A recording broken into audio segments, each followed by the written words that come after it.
In this video, I'm gonna share my user experience with the OM system M.ZUIKO 20mm F1.4 lens.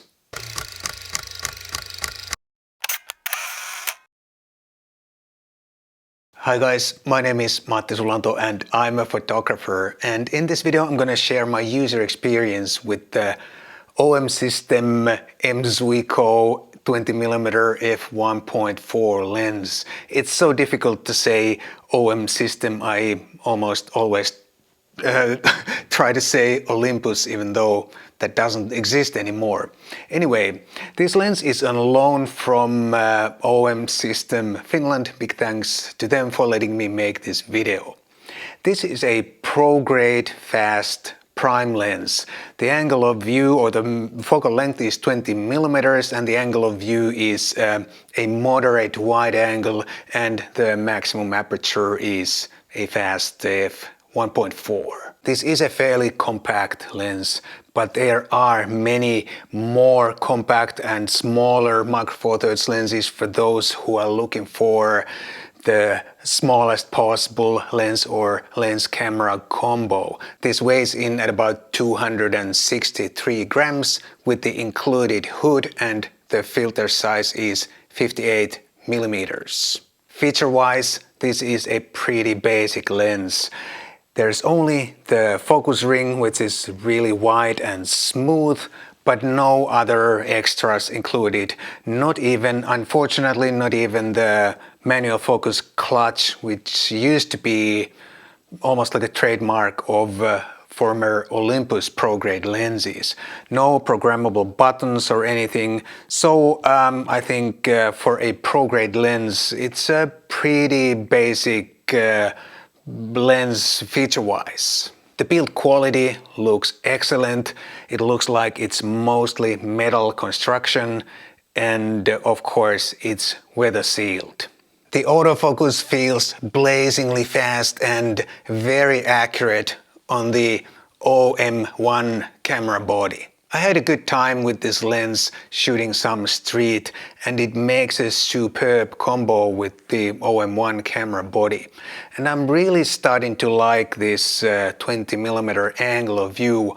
I already have the Ricoh GR3X, which has a similar angle of view, and I recently also bought a 40mm lens for my Sony, which is pretty much equivalent to 20mm on Micro Four Thirds.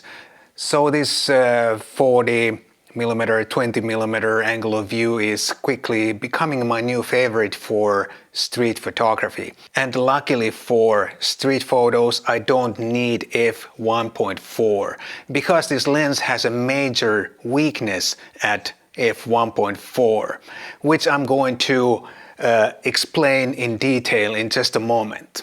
For a standard lens or a moderate wide-angle lens, the optical construction is actually pretty complex. There are a total of 11 elements in 10 groups, and that includes 8 special lens elements. So I was expecting a really super high image quality from this lens. And indeed, this lens is very sharp. Wide open, stop down, every aperture very sharp from corner to corner, except maybe for the smallest apertures when the diffraction kicks in and softens the picture slightly. So as always with Micro Four Thirds, I would avoid anything smaller than or higher number than roughly about f5.6 unless you really need all that depth of field. The vignetting and distortions are software corrected, and therefore they are not any kind of a problem. And I have said it many times before that I'm good with the software correction unless it visibly degrades the image quality. And in this case, it doesn't look like that. The pictures are really sharp regardless of the software correction. I also cannot see any lateral chromatic aberrations, which is great.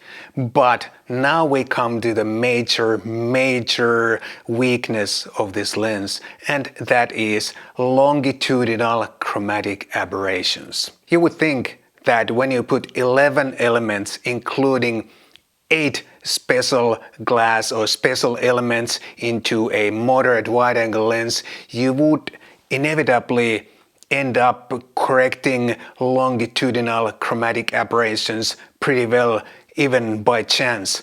But not in this case.